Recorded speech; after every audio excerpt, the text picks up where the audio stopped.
একদিন মুসা নবী তুর পর্বত থেকে দাঁড়ায় আছে, খুব মজার ঘটনা এই ইবাদের মধ্যেই। তা আল্লাহ বলতেছে, মুসা তোমার খবর কি?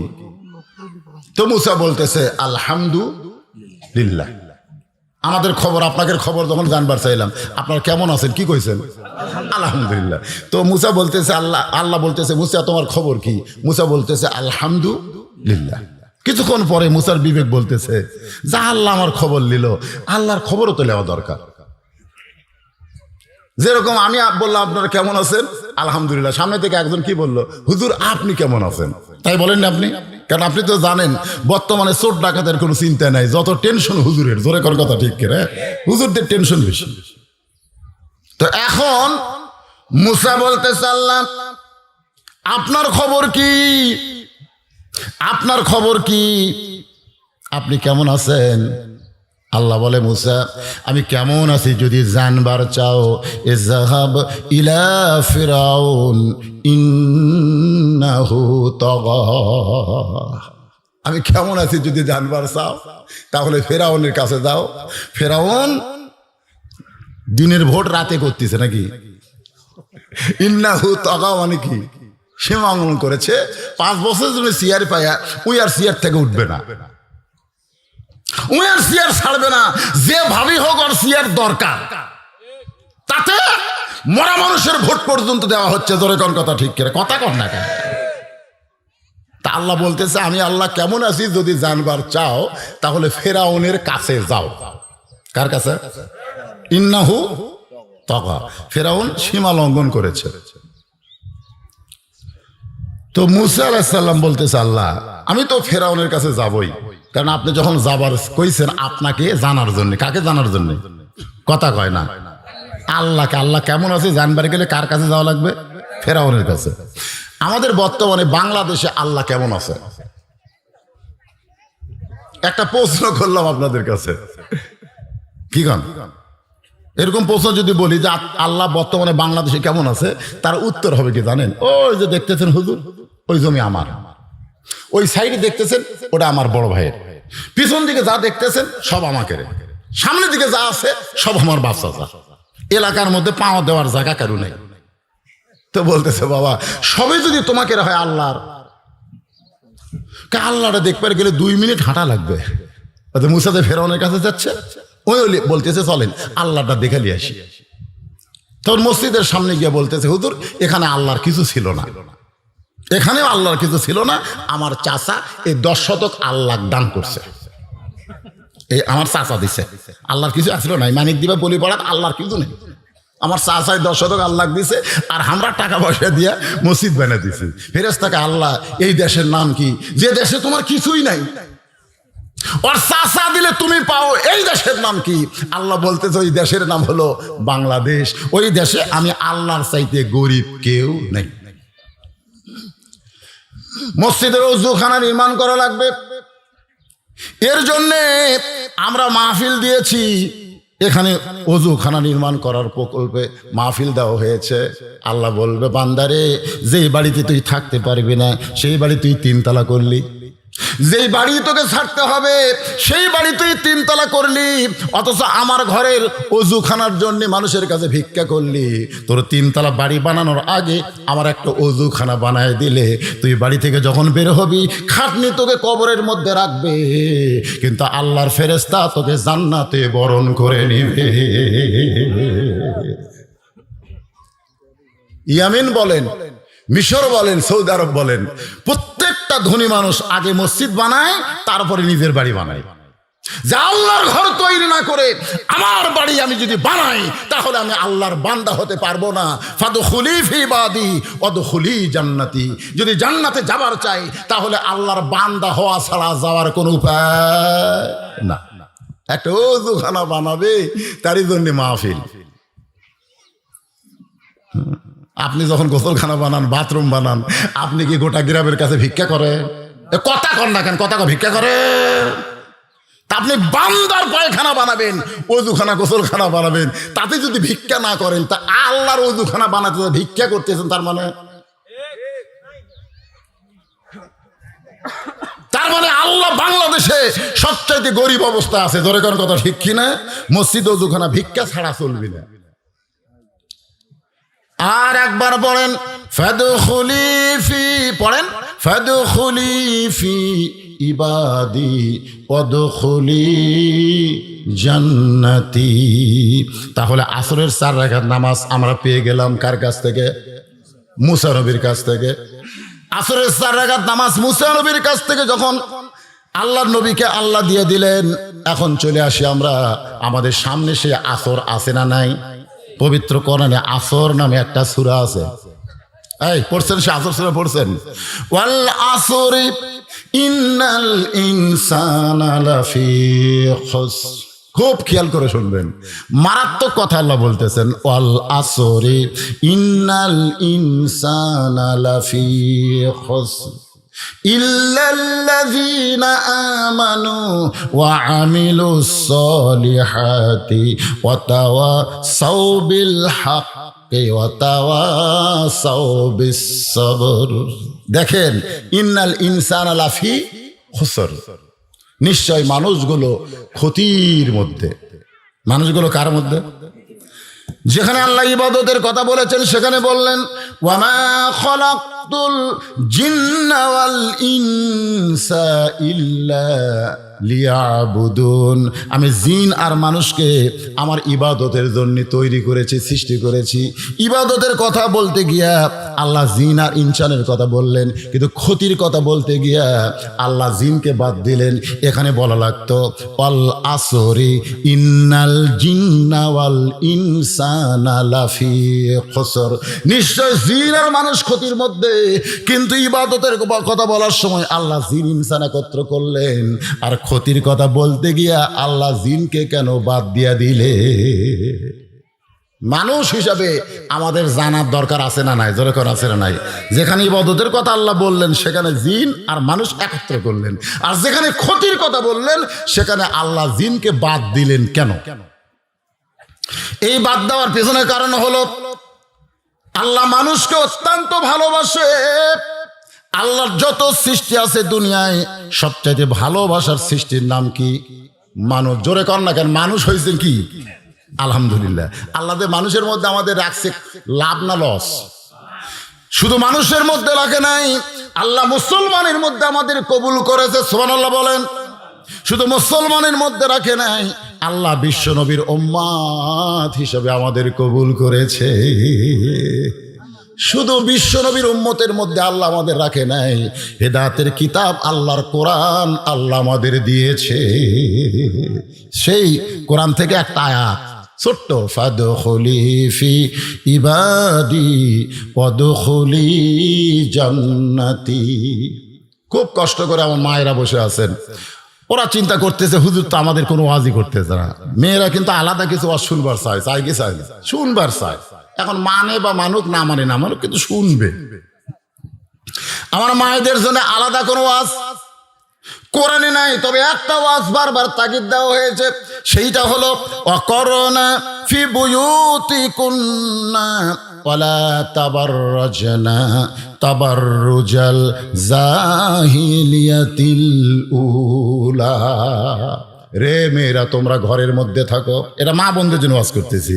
তোমরা ঘরের মধ্যে থাকো, তোমরা ঘরের বাহির হইও না। কোনো প্রয়োজনে যদি ঘরের বাহির হও তাহলে হেজাব নিয়ে, পর্দা নিয়ে বের হওয়া লাগবে।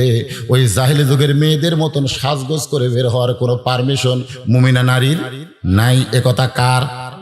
আরো জোরে বলেন কার? একজন মেম্বার প্রার্থী আছে, মেয়ে মানুষ, এটা সরকারি নিয়ম। মেয়েদেরকেও মেম্বার হওয়া লাগবে। 3 ওয়ার্ড মিলে একটা মহিলা ভাইস প্রেসিডেন্ট নাকি কয় ভাইস চেয়ারম্যান আছে না নাই? আপনাকে এলাকার ভোটটা আছে না নাই? যার পক্ষে তার স্বামী ভোট চাইলো, আপনারাও মাশাআল্লাহ ভোট দিবেন, দিবেন না? কি কোন দিবেন না? দিতে হবে। আমাকে একজন মেয়ে প্রার্থী স্বামী বলল, হুজুর আমার বউ নির্বাচনে গেছে, আপনি একটু দোয়া করেন। আমি চিন্তা করলাম বাংলায় দোয়া করলে বুঝবার পারবে, এ জায়গায় আরবিত মারা লাগবে, যখন কি মারা লাগবে। আরবিতে দোয়া করলাম, হালাকাতে রাজুলহিনা আতাতিনা মিনান নিসায়ে, হালাকাতে রাজুলহিনা আতাতি মিনান নিসায়ে, এই দোয়া করলাম। ওর স্বামী না বুঝা খালি আমিন আমিন করে গেল। আমি দোয়ার মধ্যে বললাম, পুরুষ জাতি যখনই ধ্বংসের মধ্যে পড়ে যাবে, যখন নারীদেরকে তাদের মেম্বার চেয়ারম্যান বানাবে। হাদিসের মধ্যে বলা হয়েছে, আল্লাহ রাসূল বলেছেন, মা তারাকতু বাদি আলা উম্মতি ফিতনাতুন আদারার রাসূল মিনান নিসাই, রাওয়াহুল বুখারী কিতাবুল ফিতান। আল্লাহ রাসূল বলেছেন, আমার উম্মতের জন্য সবচাইতে বড় বিপদ হলো পুরুষ মানুষের জন্য নারী নেত্রী হওয়া। এ কথা আমার না, এ কথা আল্লাহর নবী বলে গেছে। ঠিক কথা কন না কেন? ঠিক। ফাদখুলি ফি ইবাদি ওয়াদখুলি জান্নাতি, যে আল্লাহর বান্দা হবে আল্লাহ তাকে জান্নাতের মধ্যে ঢুকাবেন। এটা বুঝাইতে গিয়ে সূরা আসরের কথা বলতেছিলাম। 1 নম্বর হলো ইল্লাল্লাযীনা আমানু, যারা আমরা আল্লাহকে বিশ্বাস স্থাপন করেছি। ও মায়েরা, আপনারাও আল্লাহকে বিশ্বাস স্থাপন করেছেন। আল্লাহ নবী মসজিদ নববীর মধ্যে সাহাবীদের সামনে বললেন, রে সাহাবীরা, তোমাদের বাড়িওয়ালি তো বিবি এখানে আসতে পারে নাই, তোমরা আমার সামনে বসে আছো, আমি তোমাদের সামনে মেয়েদের 4টা ওয়াজ করলাম। 1 নম্বর হলো মেয়েরা নামাজ পড়বে, 2 নম্বর মেয়েরা রমজান মাসে রোজা করবে, 3 নম্বর সতীত্বের হেফাজত পর্দা করা লাগবে, আর 4 নম্বর হলো স্বামীর কথা মতো চলবে। মেয়েরা যদি বেশি আমল না, এই 4টি আমল যদি করতে পারে, তাহলে ফাদখুলি ফি ইবাদির মধ্যে তারা ঢুকবে। এই 4টি আমল করার জন্য আল্লাহ 8টা জান্নাতের দরজা খুলে দিবে। কয়টা? নবী ওয়াজ করলেন সাহাবীদের সামনে। হুজরার মধ্যে উম্মাহাতুল মুমিনিন আয়েশা ছিলেন। তিনি যে 6 লক্ষ হাদিসের হাফেজ কেন হলেন? কারণ নবী যখন কথা বলতেন সাহাবীরা যেমন শুনতেন, মা আয়েশা তেমন শুনতেন। এজন্য 6 লক্ষ হাদিসের উপরে তিনি মুখস্থ করেছে। সুবহানাল্লাহ কবেন না? যেই নবী ঘরের মধ্যে হুজরাখানায় ঢুকছে, আয়েশা নবীর সামনে গিয়ে বললেন, ইয়া রাসূলুল্লাহ, আপনি মেয়েদের জন্য 4টা আমলের কথা বললেন, মাত্র 4টা আমলের কথা বললেন, নামাজের কথা বললেন, রোজার কথা বললেন, মেয়েরা কি হজ করতে পারবে না? মেয়েরা কি হজ করতে পারবে না? আল্লাহর নবী বললেন, মা ইয়ান্তিকু আনিল হাওয়া ইন হুয়া ইল্লা ওয়াহয়ুন ইউহা। আমি নবী নিজের ইচ্ছায় কোনো কথা বলি নাই, আমাক দিয়া যা বলানো হয় এগুলো সবই হলো আল্লাহর ওহী। ধরে কার না সুবহানাল্লাহ। তাহলে নবী যে মেয়েদের 4টা আমলের কথা বলেছে, এটা কি নবী বলেছেন না আল্লাহ বলাইছেন? এ কথা কন না কেন, কে বলাইছেন? কিন্তু মা আয়েশা বলতেছে মেয়েরা কি হজ করতে পারবে না? আল্লাহ রাসূল কিছুই বললেন না, কিন্তু আদরের বউ যে বারবার জিজ্ঞাসা করে, ইয়া রাসূলুল্লাহ, আমি জানি আপনি এবার হজে যাবেন, আমি আয়েশাও কিন্তু যাওয়ার প্রস্তুতি নিচ্ছি। আল্লাহ রাসূল বলে, আয়েশা, হজের কথা কিন্তু বলা হয় নাই। আয়েশা বলে, হুজুর, আমি আপনার সঙ্গে হজে যাবই। রাসূল বললেন, বিরক্ত করো না, আমি একজন নবী হইয়া আমি হাজার হাজার সাহাবী নিয়ে হজে যাব, আমি তোমার দায়িত্ব নিবার পারবো না, আমি তোমার দায়িত্ব নিবার পারবো না। এরপর আয়েশা যখন কান্নাকাটি শুরু করে দিলেন, আব্দুর রহমান ইবনে আবু বকর আয়েশা রাদিয়াল্লাহর বড় ভাই এসে বললেন, ইয়া রাসূলুল্লাহ, আমার বোনটা হজে যাওয়ার জন্য কান্নাকাটি করতেছে, আপনি যদি তার দায়িত্ব না নেন, আমি দায়িত্ব নিয়ে যদি যাবার চাই, আপনি কি যাবার দিবেন? রাসূল বললেন, কোনো মুহরিম ব্যক্তি যদি দায়িত্ব নেয় তাহলে ইসলাম তাকে আর আপত্তি করে না। ধরে কন্যা সুবহানাল্লাহ। আপনারা বলেন তো, নারীরা জান্নাতে হবে, এই নারীদের জান্নাতি নেত্রী আয়েশা হবে? এই নারীদের জান্নাতের নেত্রী কি আয়েশা হবে? আয়েশা হবে না। প্রত্যেক জুমার সানি খুতবায় ইমাম কিন্তু আপনাদের শোনায় দিচ্ছেন, সাইদাতুন নিসায়ে আহলেল জান্নাহ খাতুনে জান্নাত ফাতেমাতুজ জোহরা। আপনারা ফাতেমার জীবনী পড়ে দেখেন, তিনি হজ করা তো দূরের কথা, হজের কথাও কোনোদিন মুখে আনেন নাই। যখন আয়েশা নবীর কাছ থেকে সরে গেল, এমন সময় নবীর মেয়ে ফাতেমা এসে বললেন, বাবা, হাসান হোসেনের বাপ কইল মেয়েদের নাকি মাত্র 4টা আমল করা লাগবে। 1 নম্বর নামাজ, 2 নম্বর রোজা, 3 নম্বর সতীত্বের হেফাজত পর্দা করা, 4 নম্বর স্বামীর কথা মতো চলা। ও বাবা, আমি ফাতেমার 4টা আমলই করব বাবা, কিন্তু এই 4টি আমলের মধ্যে সবচাইতে গুরুত্বপূর্ণ আমল কোনটা? এই 4টার মধ্যে সবচাইতে গুরুত্বপূর্ণ আমল কোনটা?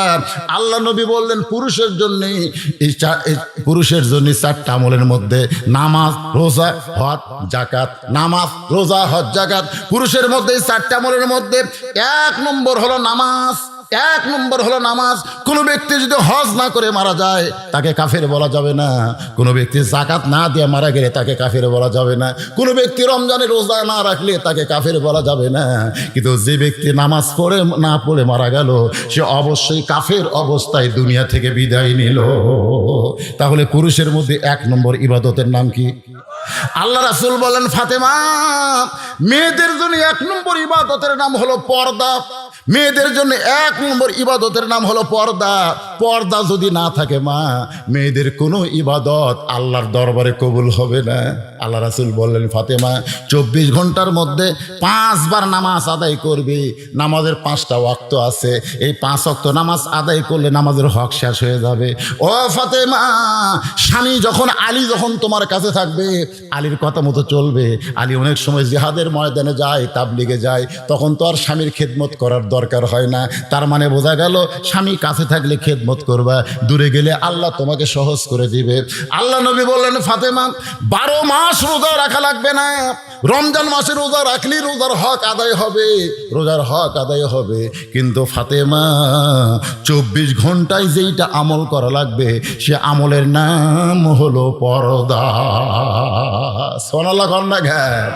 সঙ্গে সঙ্গে ফাতেমা নবীর সামনেই মাথায় ঘোমটা দিয়ে বললেন, বাবা, আজ থেকে এই মুহূর্ত থেকে আমি ফাতেমা পর্দার ভিতরে ঢুকে গেলাম। আমি ফাতেমা পর্দার ভিতরে ঢুকে গেলাম। এমনভাবে পর্দা গ্রহণ করলেন। একদিন আসরের নামাজের পরে নবী সাহাবীদের বললেন, আজকে কোনো আলোচনা আমি করব না, আজকে কোনো আলোচনা আমি করব না, আমি যাব আমার মায়ের কাছে। জোরে কান সুবহানাল্লাহ।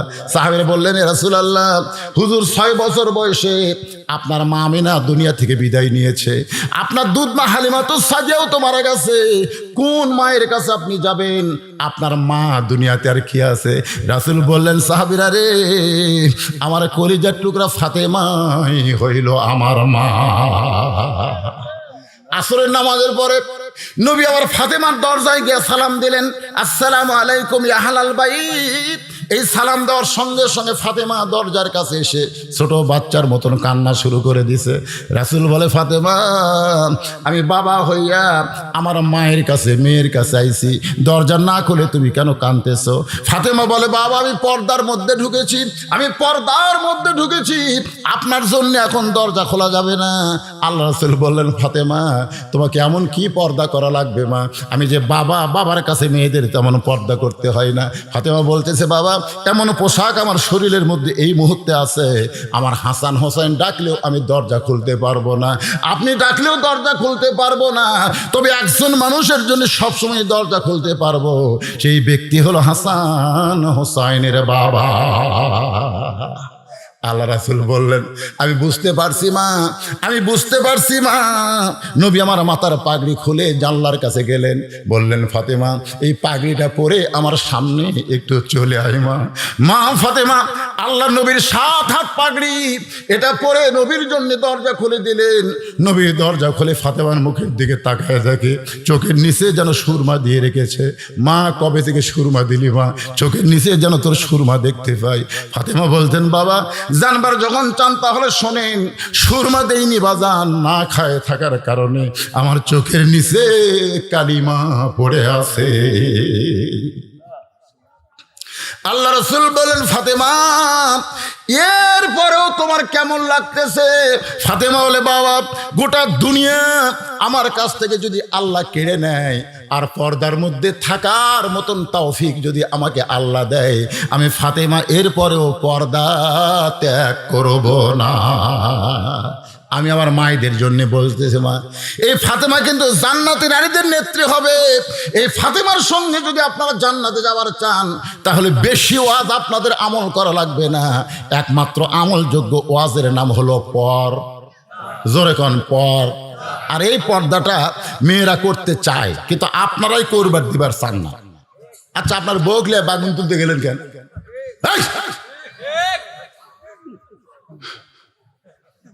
এই যে আপনার বউকে নিয়ে বাগুন তুলতেছেন, তারপর মরিচ তুলতেছেন, আনাজ তুলতেছেন, মরদ মানুষের সাথে মেয়ে মানুষ যদি কাম করে, আর হাতের লোকগুলো কি হচ্ছে, আনাজ তুলতেছে, বাগুন তুলতেছে, এই তুলবারতে বেশি ব্যায়াম করার কারণে লোক খালি খুঁটিয়ার মতন শক্ত হয়ে গেছে। রাত্রে স্বামী বলতেছে আমার মাথা একটু বিষাইতেছে, একটু টিপিয়া দাও, কেবল হাত দিছে, এই তুই হাত দিছ না ঠোঁট মারছু। মরদের সঙ্গে কাজ করতে করতে আমার হাতও লোহার মতন শক্ত হয়ে গেছে। মেয়েরা সবসময় ঘরের মধ্যে থাকবে, ছায়ার মধ্যে থাকবে, এদের বের হওয়ার কোনো সুযোগ দেওয়া যাবে। হ্যাঁ, যদি বের হয় ঘরের পরিবেশ নিয়ে বোরকা পরে পর্দার ভিতরে ওরা ঘর থেকে বের হবে। আপনার ঘরে বরকত থাকবে, হয়তো টাকা পয়সা কম থাকবে, কিন্তু রহমত বরকতের দরজা আল্লাহ খুলে দিবে। মা বোনদের ওয়াজ শেষ, এখন আসেন যে ওয়াজটা আমি করতেছিলাম। মুসা নবী আল্লাহকে দেখার জন্য ফেরাউনের দরবারে, মনে আছে না ভুলে গেছেন? মনে আছে? আমি আল্লাহ কেমন আছি যদি জানবার চাও তাহলে এজহাব ইলা ফেরাউন ইন্নাহু তগা। ইন্নাহু তগাটা বোঝানোর জন্য বলতেছি। এবার মুসা নবী ফেরাউনের দরবারে গিয়ে দেখে ফেরাউন চেয়ারে বসে জিকির করতেছে।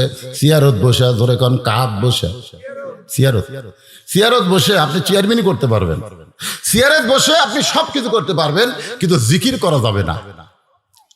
সবচাইতে বড় জিকির হলো ইযা নুদিয়া লিস-সালাতি মিন ইয়াউমিল জুমআ ফাসআউ ইলা যিকরিল্লাহ।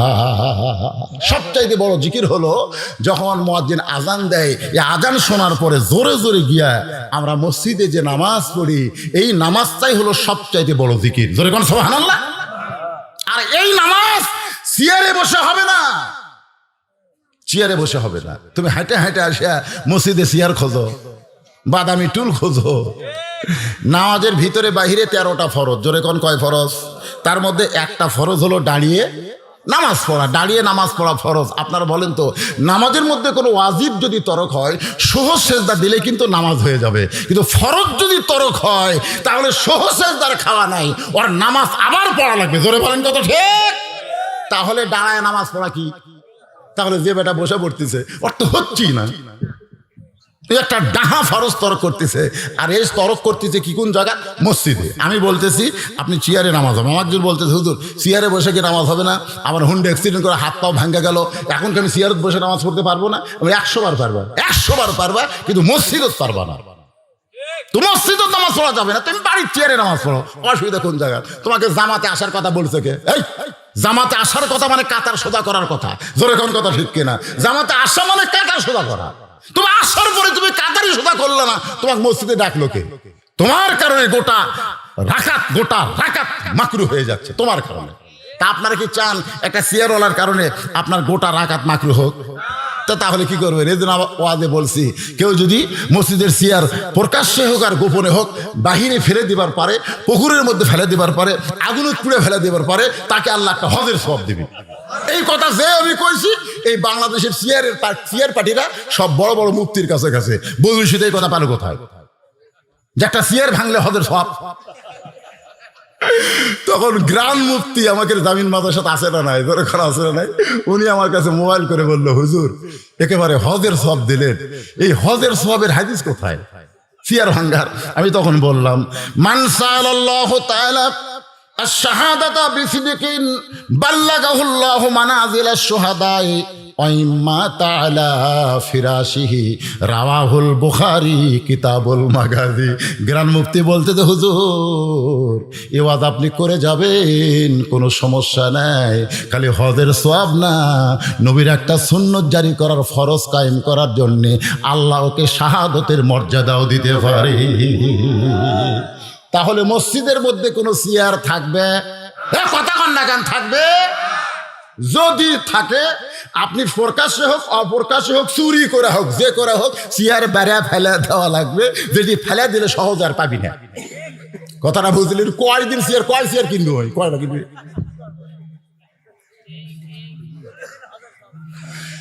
এক নম্বর হলো নামাজ। ফাদখুলি ফি ইবাদি ওয়াদখুলি জান্নাতি।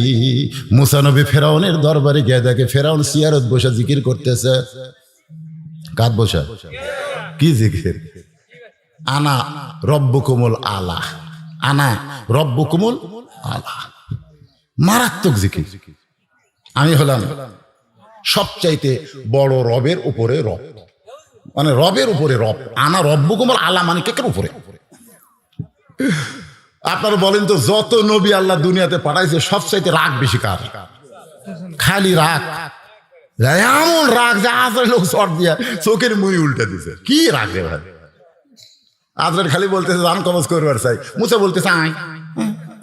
জান কবজ করবি তো দূরে কেন, আয়। যে আজরাইল আসতেছে, মুসা নবী কানেকশন করছে কার সাথে?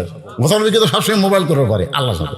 আল্লাহ বলতেছে, আল্লাহ আমি একটা তোমার নবী, আর তোমার আজরাইল আমাকে সালাম দেওয়া ছাড়াই জান কবজ করবার চাই। তা আল্লাহ তুমি বলো তো, কিছু শিক্ষা দেওয়া দরকার নাই। আল্লাহ বলছে কি করবা? একটা চট দিবার চাই। আল্লাহ কয়, মুসা তুমি কোথায়, আজরাইল কোথায়? তোমার চট দিয়ে আজরাইলে কি হবে? মুসা বলতে, তুমি আমার কি বোকা মনে করছো? আমি চট মারবো বিসমিল্লাহ দিয়ে, বিসমিল্লাহ দিয়ে, মানে তোমার নাম দিয়ে। এখন যদি না লাগে তো তুমি দুর্বল হয়ে গেলে।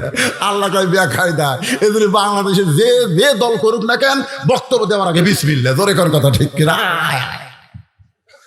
ওই বিড়ি ধরার সময় বিসমিল্লাহ করুন, তুই বক্তব্য সময় বিসমিল্লাহ কও, আর রাতের অন্ধকারে সিগারেট দিয়ে ভোট কামাই করো। হ্যাঁ, বিসমিল্লাহ মদের ফ্যাক্টরি নাকি? আল্লাহর বান্দা, যখন কোন মুসলমান বিসমিল্লাহির রহমানির রহিম বলবে, তখন সে একলা থাকবে না, তার সঙ্গে আমার আল্লাহ যোগ দেবে। ধরে বলেন কথা ঠিক কি না? সেই মুসা তার সামনে জিকির করতেছে ফেরাউন, আনা রব্বুকুমুল। মুসা মনে মনে চিন্তা করে, তাহলে এই তুর পর্বতে আমি কার সাথে কথা কইলাম রে? আমি যে আল্লাহর সাথে এখনই কথা কয়ে আসলাম, সে আল্লাহ বড় নাই বড় রে? সুবহানাল্লাহ কর না। খায় মুসা নবীর ভিতরে কিন্তু কি হচ্ছে? চিন্তা হবে না? কতক্ষণ চিন্তা হবে না? কার সাথে সম্পর্ক? আজকে যারা কোরআনের সাথে সম্পর্ক রাখছে তাদের কথা হবে মুসার মতন, আর যারা কোরআনের বাহিরে আছে তাদের স্বভাব হবে ফেরাউনের মতো। ধরে কোন কথা ঠিক কিনা? আজকে আমরা কোরআনের মুসার কথার মতন কথা বলবার চাই, আর ফেরাউনের মানুষগুলো বন্ধ করে দেয়। কি জন্য? হিন্দুর কোন অনুষ্ঠান বন্ধ হিন্দুরা করে না, খ্রিস্টানদের কোন অনুষ্ঠান খ্রিস্টানরা বন্ধ করে না, ইহুদির কোন অনুষ্ঠান ইহুদিরা বন্ধ করে না। আর মুসলমানের মধ্যে কতগুলো মুনাফিক আছে, কোরআনের মাহফিল চালু হলে ওরা বন্ধ করার পায় তারা করে। ধরে কোন কথা ঠিক কিনা? আল্লাহ ওদের ব্যাপারে বলেছেন, অমিনান নাসি মাইয়াকুলু আমান্না বিল্লাহি ওয়াবিল ইয়াউমিল আখিরি ওয়া মা হুম বিমুমিনিন। আপনারা কি মনে করছেন মুসা নবী কিছু করবে? চারিদিকে তাকাচ্ছে আগে যে ফেরাউনের পুলিশের হাতে রাইফেল, মনে করেন তখনকার রাইফেল, আর্মির হাতে একার বিদেশি পিস্তল, আর মাঝখানে ফেরাউন সিয়ারত বসা। আমি মুসা একটা টুপিওয়ালা ফকির, দরকার নাই, এর থেকে দোয়া করে বাইর হয়ে যায় নাকি? মুসা আল্লাহ সালাম দোয়া করে, আল্লাহ আমি পারতেছি না, আল্লাহ তুমি তোমার জায়গায় থাকো, আমি আমার জায়গায় থাকি, ফেরাউন ফেরাউনের জায়গায় থাক, এইভাবে দুনিয়া যাক। কি করে আজকে এই অবস্থা চলতেছে? কতক্ষণ না কেন এই অবস্থা চলতেছে না? তোমার জায়গা তুমি থাকো, এর জায়গা তুই থাক, আমার জায়গা আমি থাকি, কোনো মতে বেঁচা থাকা লাগবে, এতে বাতিলের সঙ্গে আপোষ করে হোক, অসুবিধা নেই। মুসা নবী ফেরাউন দেখেন কথার সাইজ, যেই কইছে ফেরাউন, ওর নাম আসলে ফেরাউন না, ওর নাম হলো কাবুস। জোরে কোন কথা ঠিক কিনা? ডিগ্রি পাচ্ছে ফেরাউন, যেটা পাচ্ছে সেটাই বোঝে। ফেরাউন তুমি যে জিকির করতেছ ওইটা বাতিল জিকির। জিকির হলো লা ইলাহা ইল্লাল্লাহু মুসা কালিমুল্লাহ। আজকে ফেরাউনের জিকির আমাদের দেশত নাই। এক বক্তা কোরআনের টেজে এসে ফেরাউনের জিকির করতেছে, আল্লাহরে ধন নবীরে দিয়া, নবী গেছে গায়েব হইয়া, নবীরে ধন খাজা পাইয়া, শুয়া আছে আজমিরে, কেউ ফিরে না খালি হাতে, খাজারে তোর দরবারে। এটা সম্পূর্ণ ফেরাউনের জিকির। যেরকম কি জিকির? কেউ ফিরে না খালি হাতে, খাজারে তোর দরবারেতে। এটা বললে সে মুশরিক হয়ে যাবে, সে শিরককারী হয়ে যাবে। কেউ ফিরে না খালি হাতে, একমাত্র আল্লাহর দরবারে। জোরে বলেন কথা ঠিক কি না? তাহলে বলা লাগবে আমার দয়ার আল্লাহর দরবারেতে কেউ ফিরে না। বলতে পারবে না সবাই? ছেলেরা বলো, দয়ার আল্লাহর দরবারেতে কেউ ফিরে না খালি হাতে। আল্লাহ আল্লাহ আল্লাহ, লা ইলাহা ইল্লাল্লাহু মুহাম্মাদুর রাসূলুল্লাহ। ফেরাউন চারিদিকে তাকায়, চারিদিকে তাকায়, তার সৈন্য সামন্ত সবই ঠিক আছে, সৈন্য সামন্ত সব কি আছে, কথা কন না কেন? মুসা নবী তাকাইছে কোন দিকে? আল্লাহর দিকে। আর ফেরাউন তাকায় আছে অস্ত্রের দিকে। আপনারা বলেন তো, আল্লাহর দিকে যারা তাকানো আর অস্ত্রের দিকে যে তাকায়, এই দুই তাকানোর মধ্যে কম বেশি আছে না নাই? ফেরাউন বলে, মুসা তুমি যে জিকির করেছো, যেই জিকিরকে তুমি আসল জিকির বলতেছো, সেই জিকির যদি করবার চাও তাহলে ভালো জায়গাত যাও, ভালো জায়গাত যাও, ভালো জায়গাত যাও। তোমার আল্লাহর জিকির সব জায়গাত করা যাবে না, জিকির করারও একটা জায়গা আছে। যেরকম আপনাদের গ্রামের সবচাইতে ভালো জায়গার নাম কি? আরো জোরে তোর নাম কি? মসজিদ। ভালো জায়গায় যাও। সঙ্গে সঙ্গে মুসা বলতে, ফেরাউন ভালো জায়গায় গিয়ে আল্লাহর জিকির করতে হবে, আর তোমার এই জায়গায় তুমি ভেজাল জিকির চালাবা। তাহলে এখন বলো তোমার জায়গা কতটুকু, আল্লাহর জায়গা কতটুকু? ফেরাউন বলতেছে, যত জায়গার মধ্যে ফেরাউনের আইন চলবে ওই জায়গা হবে ফেরাউনের, আর যত জায়গায় আল্লাহর আইন চলবে ওই জায়গা হলো আল্লাহর। আজকে আমাদের বাংলাদেশে কেবলমাত্র মসজিদ বাদ দিয়া আর কোনো জায়গায় আল্লাহর আইন চালু নাই। জোরে বলেন কথা ঠিক কি না? আমি নিজের চোখে দেখছি, সামনে কাতারে ডান পাশে আওয়ামী লীগ, বাম পাশে বিএনপি, মাঝখানে জামাত। নিজে দেখছি জামাত 4 আঙ্গুল পিছনে আছে, আওয়ামী লীগ পিছিয়ে না, হাত দিয়ে বলতেছে লাইনে আয়, লাইনে আয়। তুই কাতার চিনিস না, পিছনে থাকিস কেন? ওই ফিস করে বলতেছে, ভাই আমি জামাত। কিসের জামাত রে? আমি কিসের আওয়ামী লীগ, তুই কিসের বিএনপি রে? মসজিদের মধ্যে যখন ঢুকছি তখন 14 দল 20 দলকে কবর দিয়া আমরা এক দলে এক কাতারবদ্ধ হয়ে নামাজ ধরেছি। ধরে কোন কথা ঠিক কিনা? ফেরেশতায় আল্লাহ, এটা কোন জায়গা আল্লাহ? যে জায়গায় আওয়ামী লীগ, বিএনপি, জামাত কাতার সোজা করে, এই জায়গার নাম কি? আল্লাহ বলতেছে ওইটুকুই বাংলাদেশে আমার আছে, ওইটুকুই আছে, আর বাদ বাকি সব ওরা দখল করছে। খালি বাইর হোক, খালি বারাক। আজকে সেই মসজিদে মানে সময় বান্ধব আছে, বুঝছেন না? যে সামনে আসরের নামাজ, কি কর্মকর্ম। আমার ওয়াজ মানে আপনারা তো জানেন 2-2.5 ঘন্টা না হলে ওয়াজের লাইনও দেশ পারি না, সময় বান্ধা। এই কিছুক্ষণ পরই মুয়াজ্জিন ও কে সিল্লাউট বাজান দিবে, আমরা তখন আনসার করব। কারণ একটা গানও তো আছে, কাজকে বলো তোমার নামাজ আছে। দুনিয়ার সবচাইতে বড় কাজের নাম হলো নামাজ। এই নামাজ আযান দিবে, আর সেই আল্লাহর জায়গায় যেখানে আওয়ামী লীগ, বিএনপি, জামাত কাতারবদ্ধ হয়ে নামাজ পড়ে, সেই মসজিদের একটা ওযুখানা করা লাগবে। এখন যদি বলেন আপনি আমি দেব না, এই কথা বললি আপনি ফেরাউন।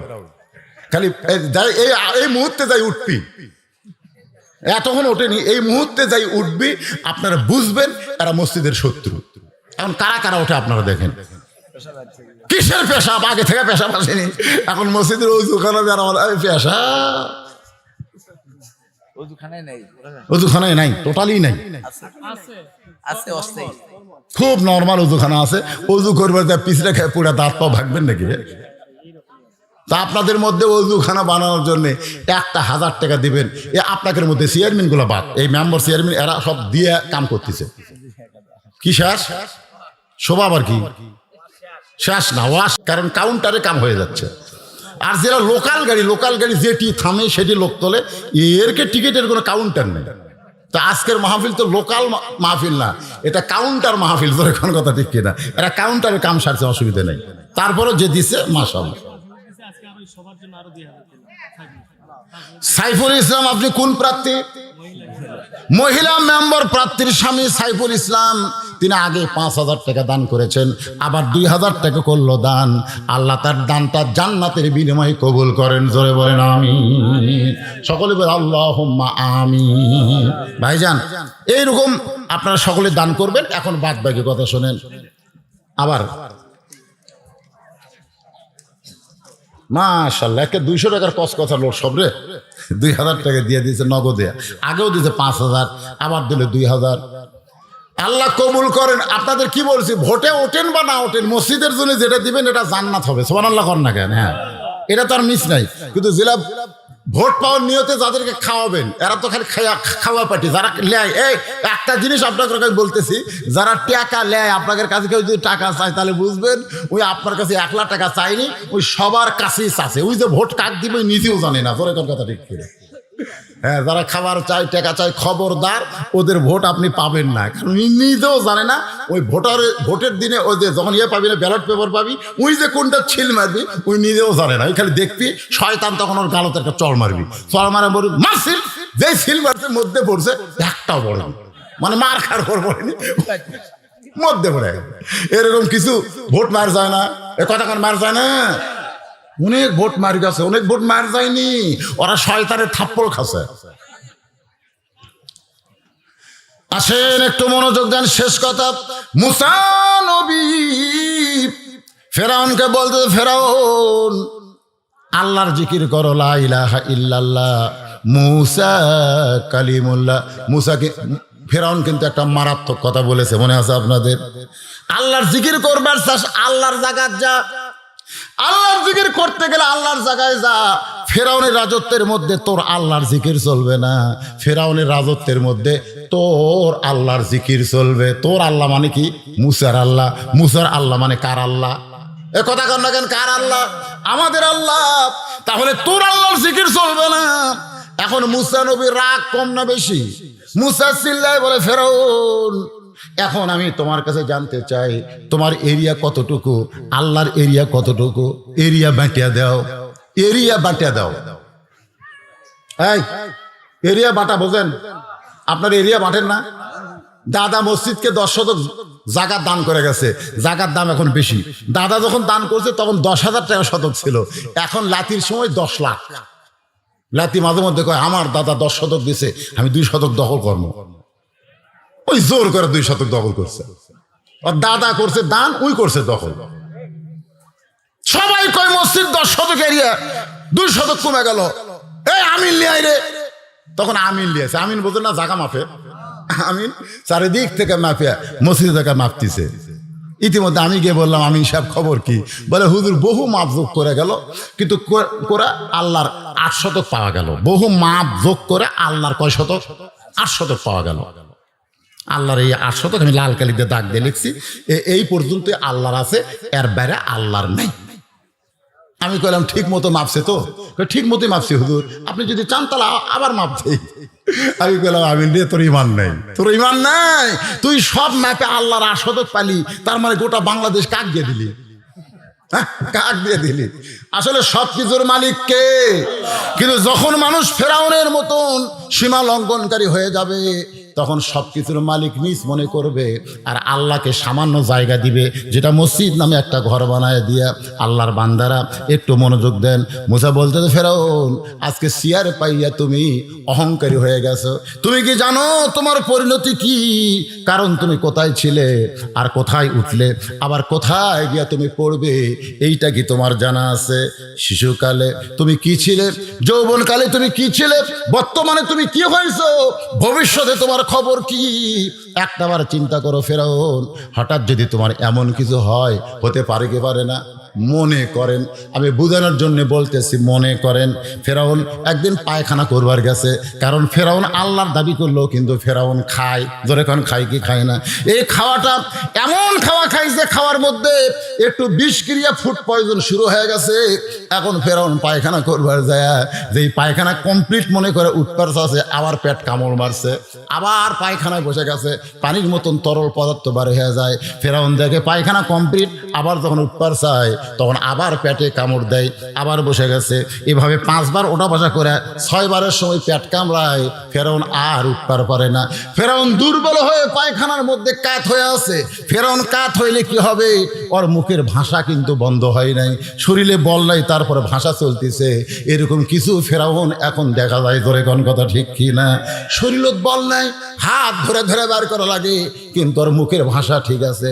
ফেরাউন চিল্লায় বলতেছে, এ আমার সামসারা, র‍্যাব পুলিশের দলেরা, তোরা কোথায় রে? আমি পায়খানা করতে করতে দুর্বল হয়ে গেছি, আমাকে একটু টাইনে আব্বার কর। এখন ফেরাউনের গোষ্ঠীরা পায়খানার দরজা খুলে দেখে আল্লাহ কাত হয়ে আছে। যখন কে কাত, কে কাত হচ্ছে? আনা রব্বুকুম আল্লাহ কাত হয়ে পড়ে আছে। তো যারা ফেরাউনের সাঙ্গ পাঙ্গ তারা কি সবাই ফেরাউনকে পছন্দ করে? করে না, কিন্তু বিপদে পড়ে এখন কি করবে? জি হুজুর, জি হুজুর, কিন্তু তলে তলে ওই কিন্তু ফেরাউনের পছন্দ করে না। ওই এখন একটা সুযোগ পাচ্ছে, সুযোগ আছে না নাই? আল্লাহ কাত। তখন বলতেছে খালি ক্ষমতার অহংকার করেন, একলা বাড়াবার পারেন না। খালি ক্ষমতার অহংকার করেন, একলা বাড়াবার পারেন না। বার হওয়ার সময় পুলিশ লাগে কেন? আপনি এত বড় দরদি নেতা, একলা একলা ময়দানে আসেন, আসেন আসেন। পারবি?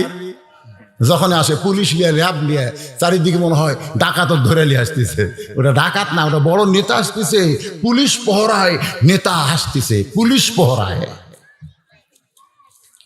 তোমরা পুলিশ পহরায় নেতা কেন আসবে? ফেরাউনের লোক বলতেছে এত ক্ষমতার অহংকার করেন, আনা রব্বুকুম আলা বলেন, তাহলে একলা একলা পায়খানা থেকে বের হন, আর বের হওয়ার পারেন না। এখন আমরা বুঝবো যারা সীমা লঙ্ঘন করতেছে, আমার আল্লাহর আইনকে বাদ দিয়া মানুষের আইন প্রতিষ্ঠা করতে চায়, তারাও কিন্তু একদিন ফেরাউনের মতো অবস্থা হয়ে যাবে। জোরে বলেন ঠিক। ফাদখুলি ফি ইবাদি পদখুলি জান্নাতি। আল্লাহর দাসত্বের শৃঙ্খলে নিজকে আবদ্ধ করে ফেললো, নিজের চাহিদাকে আবদ্ধ করলো, মন চাহে জিন্দিগি করলো না, আল্লাহর কোরআন অনুযায়ী চললো। আবার এই ভোটটাও কিন্তু আল্লাহর ইবাদত। জোরে কোন সুবহানাল্লাহ। ইন্নাল্লাহা ইয়ামুরুকুম আন তুআদ্দুল আমানাতি ইলা আহলিহা ওয়া ইযা হাকামতুম বাইনান নাস আন তাহকুমু বিল আদল। যে লোকটা খেদমত করবে, যেরকম একজন মুরব্বী কি কইল, আমি যদি জনগণের খেদমত করি তাহলে আল্লাহ আমাকে ইজ্জত দেবে। আল্লাহ সব জানে। এই 7 জন 6 জন প্রার্থীর মধ্যে যে মানুষটা জনগণের সেবা করবে, আমরা দোয়া করব এমন মানুষকেই আল্লাহ তুইজ্জু মান তাশা তুজিল্লু মান তাশা। সম্মানের মালিক সম্মানের দেওয়ার মালিককে, আবার অপমান করার মালিককে। যিনি জনগণের খেদমত করবে, খাদিম হবে, চেয়ারে বসে ইচ্ছা মতো কিছু করবে না, এমন একজন মানুষটাকে আল্লাহ আবার চেয়ারে বসায়া দাও। এরকম দোয়া করার দরকার আছে না নাই? আপনি ভোট দিলেন, আল্লাহ দেওয়া আমানত। ইন্নাল্লাহা ইয়ামুরুকুম, তোমাকে নির্দেশ করা হয়েছে। আমানত যে আছে ভোট, সাক্ষী দেওয়া, এটা তুমি যাকে তাকে দিও না, দেখে শুনে দাও, দেখে শুনে বুঝে শুনে ছিলটা মারো, মারা ছিল। মারার পরে সে লোকটা জনগণের খেদমত করবে, এমন মানুষটাকে তুমি নির্ধারণ করবা। ও যত ভালো কাজ করবে একলা সওয়াব পাবে না। আপনি যে ভোট দেওয়ার নেতার আসনে বসাইছেন, আপনাকে আমল নামায় কিছু সওয়াব আল্লাহ জমা দিবে। জোরে কোন সুবহানাল্লাহ। অনেক লোক বলবে হাসরের ময়দানে, আমি কোনো ব্রিজ করিনি, কোনো রাস্তা করিনি, তো রাস্তা করার সওয়াব কেন আমার আমল নামায়? আল্লাহ বলবে যে যাকে ভোট দিছিস ওই ভালো মানুষটা রাস্তা করছে, ব্রিজ করে দিছে, বিধবা ভাতা দিছে, এতিমদের ভাতা দিছে, এই মানুষটাকে সহায়তা করে ভোট দিয়ে তাকে চেয়ারম্যান বানানোর কারণে ও যে একলা সওয়াব পায়নি, ওই সবের কিছু অংশ আমি আল্লাহ তোমাকেও দিয়ে দিছি। ধরে কর সুবহানাল্লাহ। এই জন্য এমন মানুষকে ভোট দেব যে ভালো কাম করবে, সওয়াব পাবো। আবার এমন মানুষকে দিব না যে খারাপ কাম করবে, ওর যা পাপ হবে উনি একলা পাবি না।